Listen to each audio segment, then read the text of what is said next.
Hola, hoy necesitas sacar el paquete de la gramática porque vamos a tomar apuntes sobre verbos como gustar.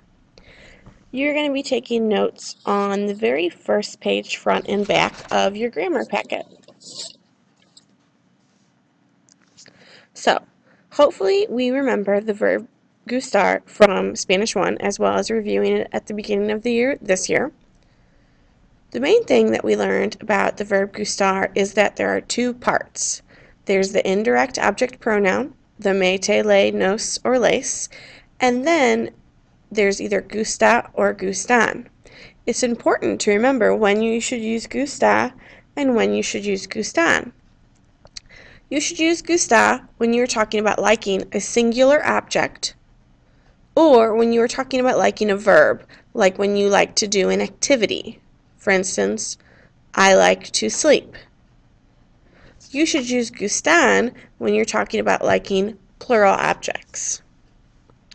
Here to the left, we have an example of the same object being used in each sentence, but just one is singular and the other is plural. For instance, me gusta la casa, singular, I use gusta.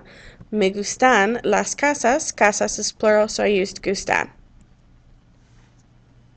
Now let's look at the sentence we have here. Le gusta la silla. We really don't know who likes the chair. It's impossible to tell because le gusta la silla can mean that he likes it, she likes it, or you formal like the chair. So, we learned that often in Spanish we will clarify or emphasize. Remember that when we want to clarify or emphasize, our sentence is going to start off like this. The letter a, plus a noun, pronoun, or name, plus the indirect object pronoun, plus gustar or gustan. So, we clarify a lot when using the verb gustar. For instance, now, if I say, a él le gusta la silla, I know that he likes it. Or I can say, a Juan le gusta la silla, because I know that Juan likes it. Or I can say, a ella le gusta la silla, because she likes it, etc. Over here we have all these examples of le gusta la silla, so you can see why it's so important to clarify. We can also add emphasis even when there's no ambiguity. For instance, a Juan le gusta la café. A mí me gusta el té. So Juan likes coffee, I like tea. We obviously like two different items, but we can add emphasis at the beginning of our sentence. Remember that we have two irregular pronouns when adding emphasis. When you want to say that I like something, you're going to say a mí, and when you want to say that you like something, you're going to say a ti. So don't ever say a yo or a tu. We're always going to say a mí and a ti. So, we have four verbs that are conjugated like gustar. We have encantar, which means to delight.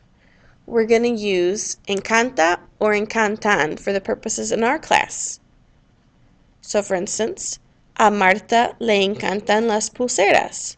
The bracelets delight Marta. This sounds really weird for us to say in English though, so you can also just say that Marta loves the bracelets or Marta really likes the bracelets. Interesar is another verb that's conjugated like gustar.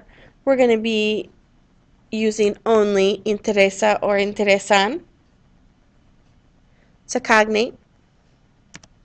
Importar, to matter or to be important. We're going to be using importar or importan. For instance, nos importa saber tu opinión. It is important to us, or it matters to us, to know your opinion. Y finalmente, quedar, we have seen this in our vocab from this chapter, means to fit. We're going to be using queda or quedan.